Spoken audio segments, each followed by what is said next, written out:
bonjour à tous. Merci, voilà, vous êtes nombreux, donc merci d'être là pour cette petite séance dédiée aux bas de ligne. Ce sont des bas de ligne spéciales rivières, donc on ne va pas aborder aujourd'hui les bas de ligne lac. On va aborder uniquement les bas de ligne rivières. On va parler du bas de ligne dédié à la pêche en noyer, à la pêche en sèche et à la pêche en nymphe. On va les faire un à un dans l'ordre. Avant de commencer, on va quand même reparler un petit peu de quelques prérequis parce qu'on s'aperçoit en discutant avec les pêcheurs qu'il y en a quand même pas mal qui ont parfois un peu du mal avec les différents fils, le fluorocarbone, le nylon, le fluorocoté. On en a encore discuté, je pense, la semaine dernière, je ne sais plus avec qui, avec Pascal. Donc effectivement, on va un petit peu revoir tout ça. Donc, la principale différence à savoir entre le nylon et le fluorocarbone, elle est multiple évidemment. Le fluorocarbone, comme tout le monde le sait, il a tendance à couler, tandis que le nylon, qui a une densité un peu moins élevée, lui flotte. À l'inverse, le fluorocarbone est rigide, tandis que le nylon est un peu plus élastique.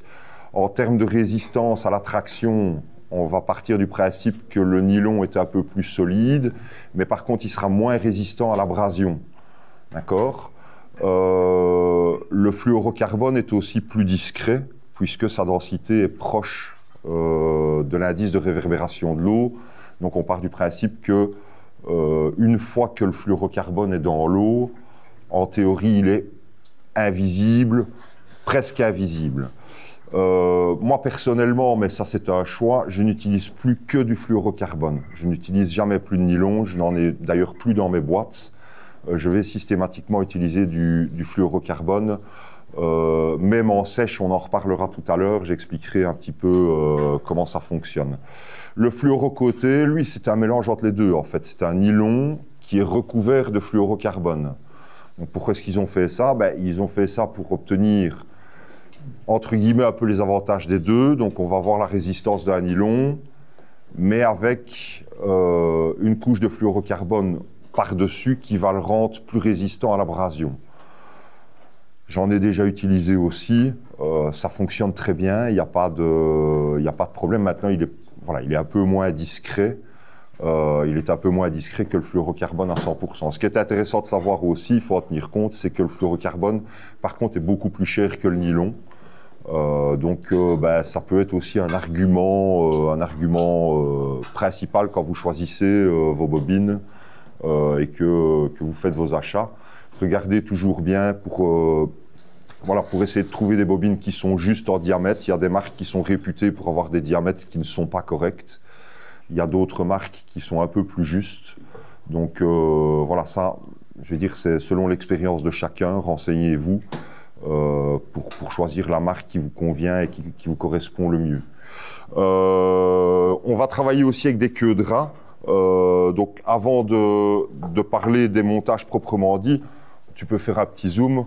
On va aussi revenir un petit peu sur la jonction soie bas de ligne. Parce qu'on s'aperçoit, j'observe beaucoup les pêcheurs au bord de l'eau et je m'aperçois qu'il y a encore pas mal de pêcheurs qui utilisent ce qu'on appelait les chaussettes.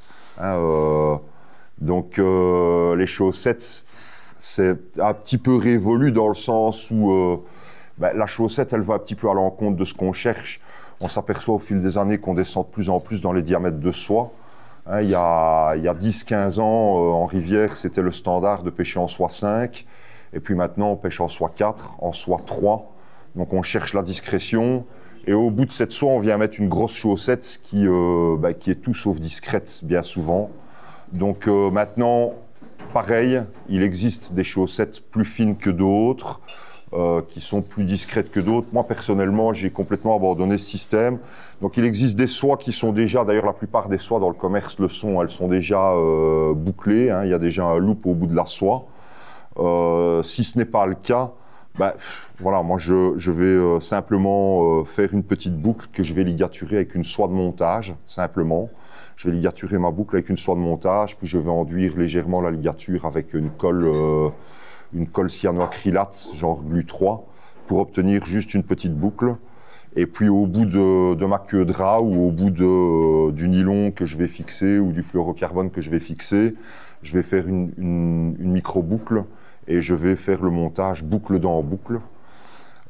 Éviter dans les boucles de faire un nœud classique, un nœud de chirurgien ou un nœud baril directement dans la boucle, parce que si vous faites ça, ben vous allez bien souvent sectionner le coating, le recouvrement de la soie.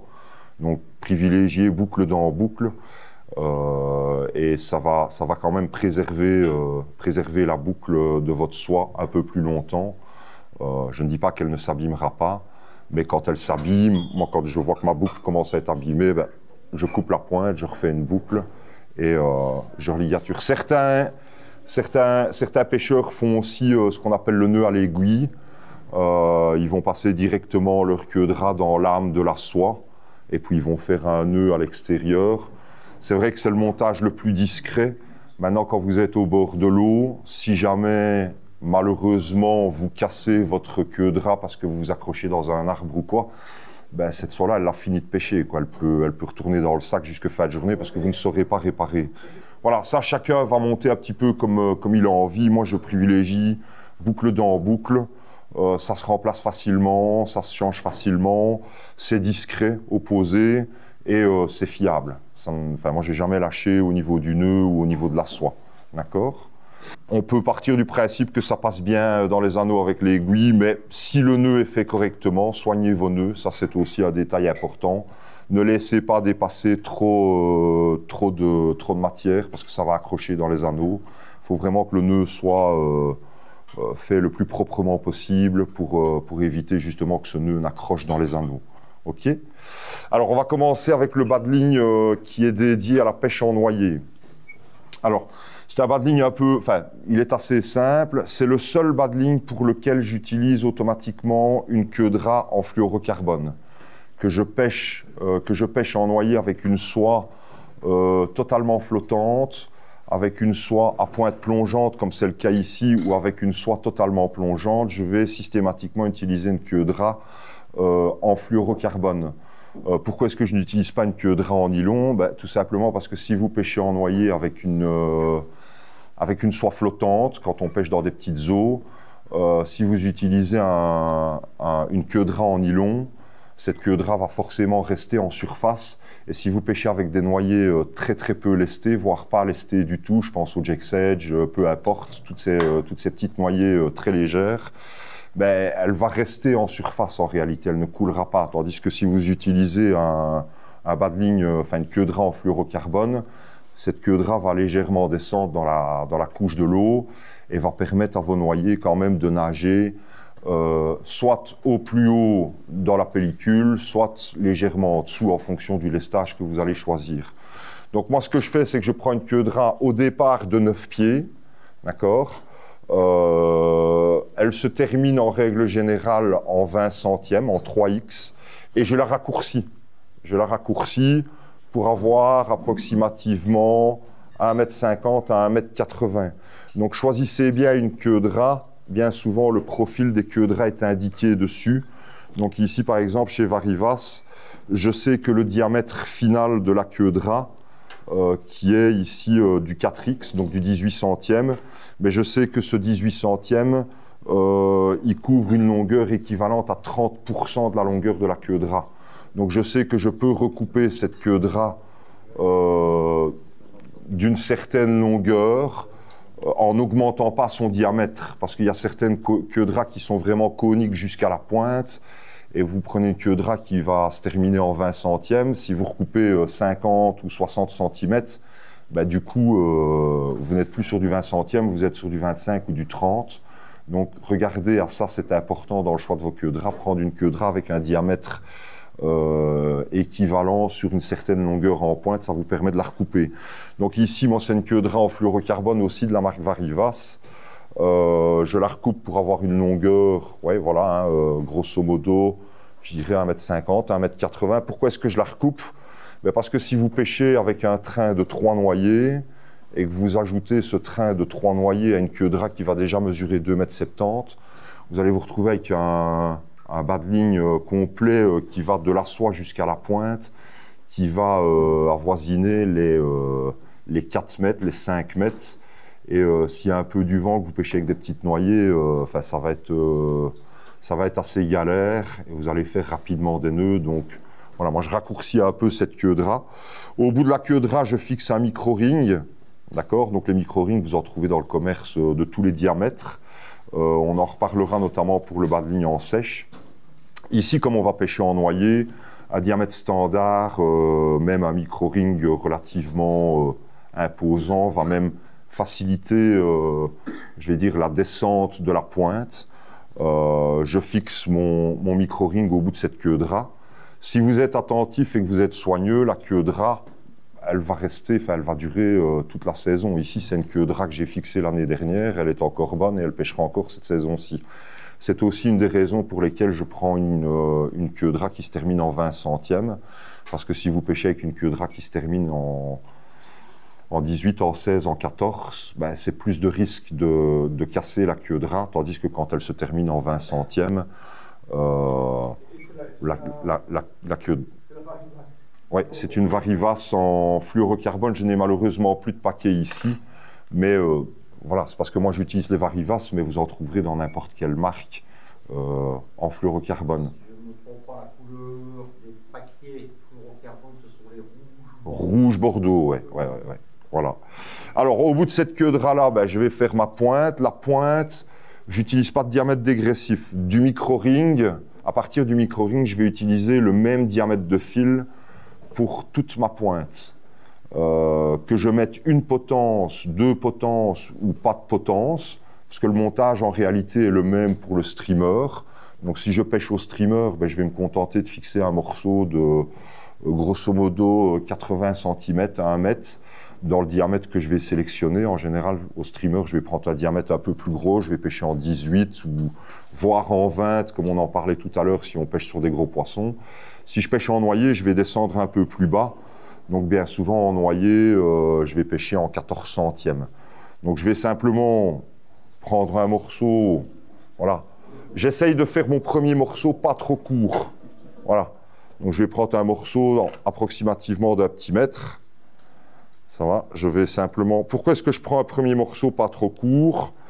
Ben, parce que quand on pêche sur un poisson, voilà, qui est parfois éduqué ou qui est parfois un peu difficile, si vous mettez votre première potence,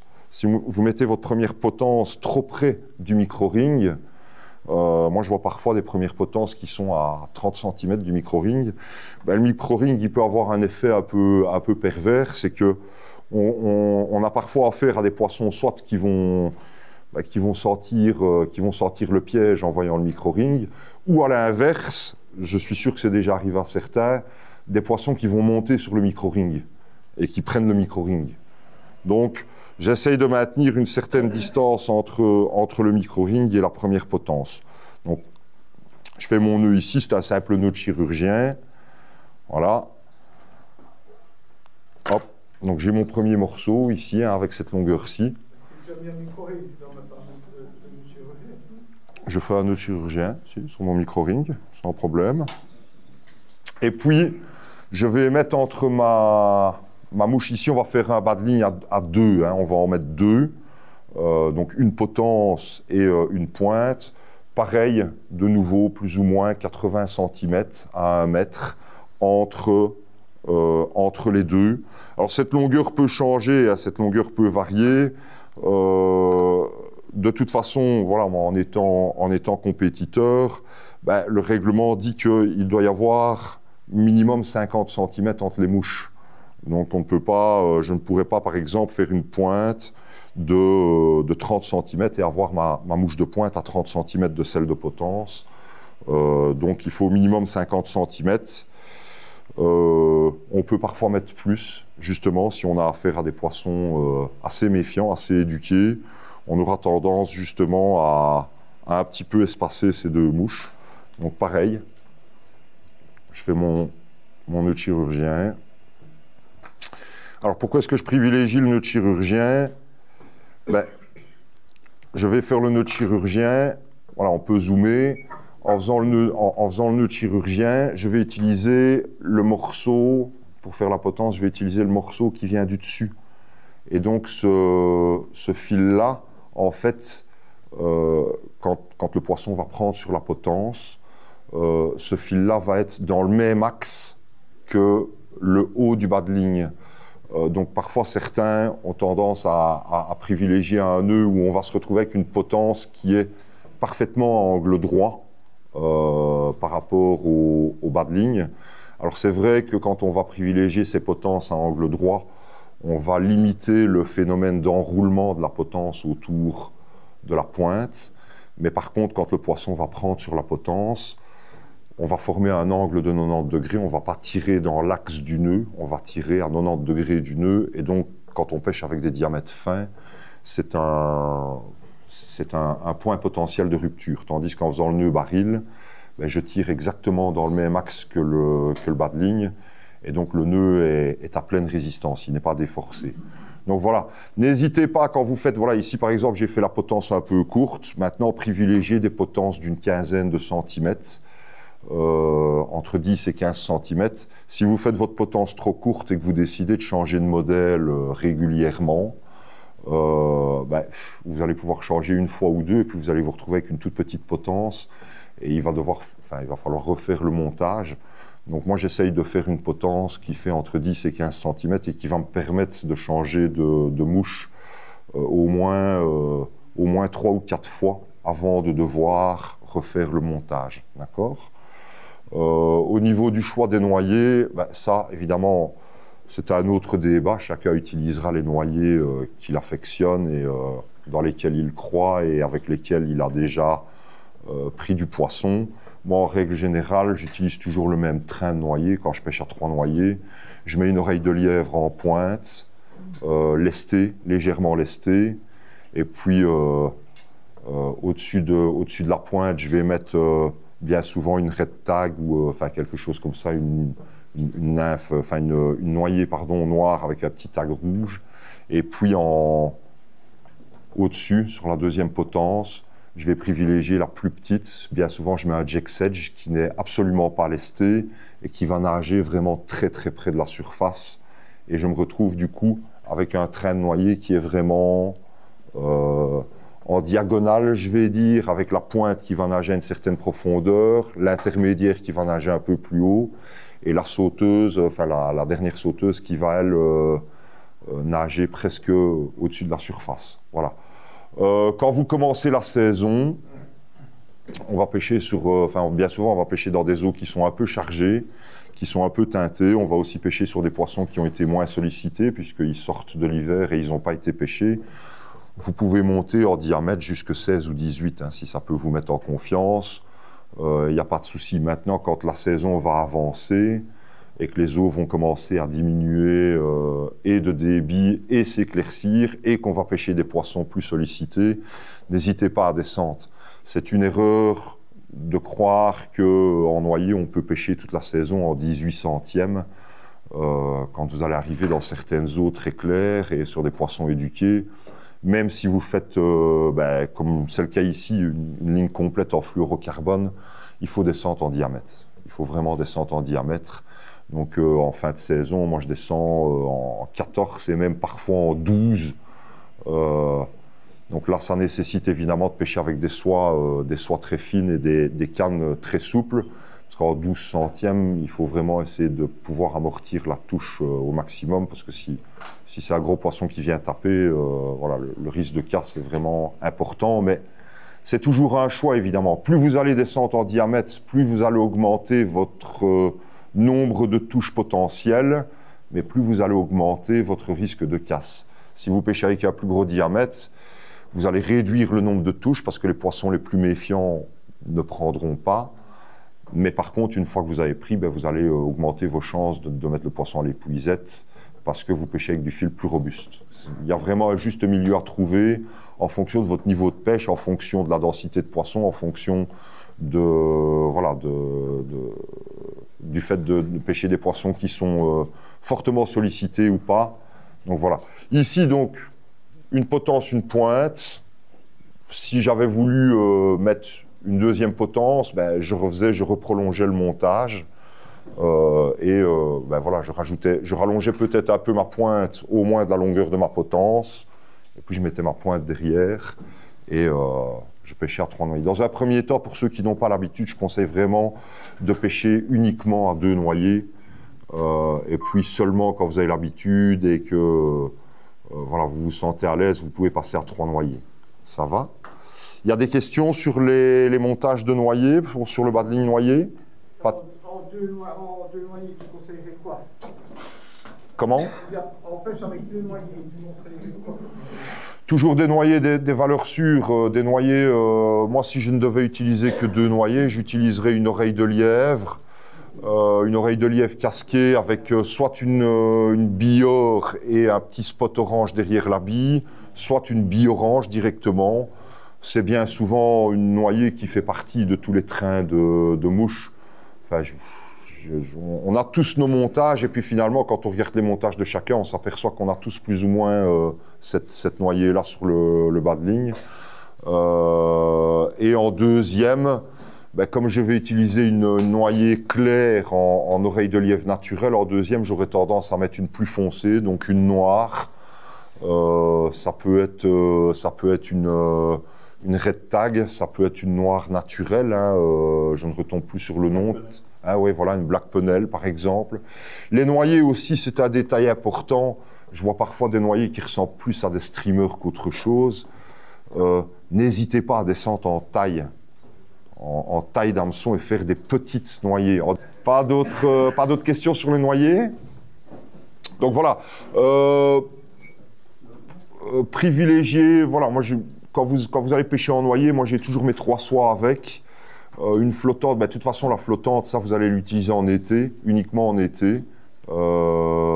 Maintenant, en début de saison, ben, soit une soie avec une pointe plongeante, soit une soie qui est plongeante sur toute sa longueur. Bien souvent, moi je vais choisir l'une ou l'autre en fonction du courant, enfin en fonction de la vitesse de la rivière. Donc si la rivière n'est pas trop rapide, je vais privilégier uniquement la pointe plongeante. Par contre, si la rivière pousse quand même et qu'il y a quand même un certain débit, je vais mettre une soie qui est plongeante sur toute sa longueur. D'accord? Il en existe, moi je pêche en soie 4, mais il en existe dans tous les diamètres. De la soie 4 à la soie 5, 6, sans problème. Ne montez pas au-dessus parce que voilà, en rivière, c'est pas vraiment approprié.